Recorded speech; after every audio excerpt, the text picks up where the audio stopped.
how to help your children onto the property ladder. If that's you and you have what's referred to as boomerang kids who have moved back, you might want them to buy a home of their own. But they, and you, probably think it won't happen anytime soon. But think again, there's lots you can do to help. What can parents do to help their kids onto the property ladder? If you just focus on the media figures, buying a home will seem like an impossible task. The good news is, most of these figures are averages, which means they can exaggerate what your kids actually need. So here are 5 top tips to help your kids get their first property. Have you worked out what they are spending each month and where they could make savings? Don't be too harsh. It's okay to go out and enjoy themselves a few times a week. But what could they do differently to save money? Are you maybe encouraging them to spend more than they need without realising it?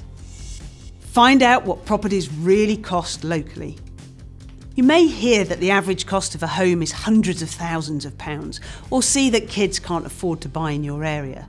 But how long did it take you to get the home you wanted in the location you have now? Can you find them somewhere cheaper nearby? In some areas, the same property just a few miles away can be considerably cheaper. It doesn't mean the area isn't nice, it's just not as expensive as where you live now. For example, this 2-bedroom end of terrace house cost £162,000. But an alternative could be this house, a 2-bedroom terrace property costing £110,000 instead. And believe it or not, these properties are less than 5 miles apart. It just goes to show you that if you help your kids look a little further afield, they could well find their future home for a lot less than if they only considered their ideal location. What's the best way to help first-time buyers onto the ladder? According to Legal & General, on average, the Bank of Mum and Dad are gifting up to £18,000 to help their kids get on the ladder. That could cover some of the deposit, the stamp duty, or the fees associated with buying a home. However, in our experience, very few parents take the time to work out the best way to gift this money, or work out if they actually need to give them the money in the first place. There are mortgages available today, which mean you can be a guarantor for the deposit. In some cases, you can put your deposit money into an account, which you can get back after a few years and even earn interest.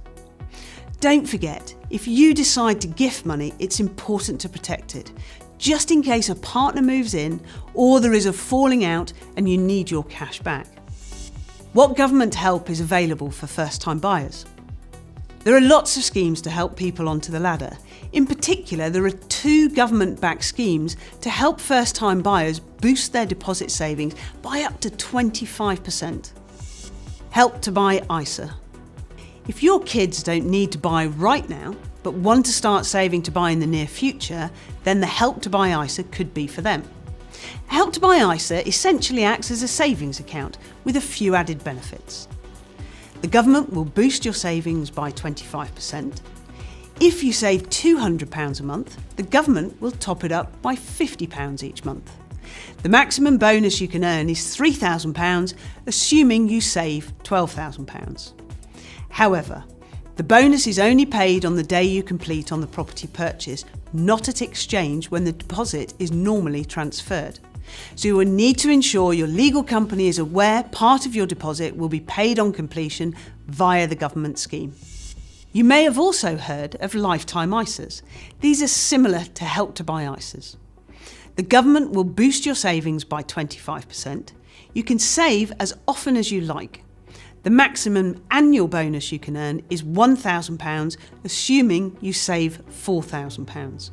Once your kids do decide to purchase their first home, they can then use the Lifetime ISA to pay for their deposit, making it that bit quicker to save up and overcome that hurdle. And once a deposit is saved, there are shared ownership and Help to Buy schemes, both of which can get your kids onto the ladder with 5% deposits.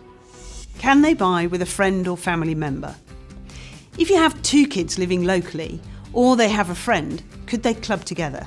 This is how I got on the ladder in the 1990s.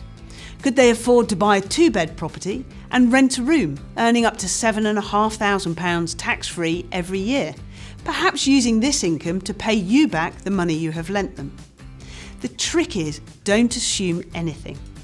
Check out your kids' finances with them, find out what properties cost in nearby areas or within their commute to work.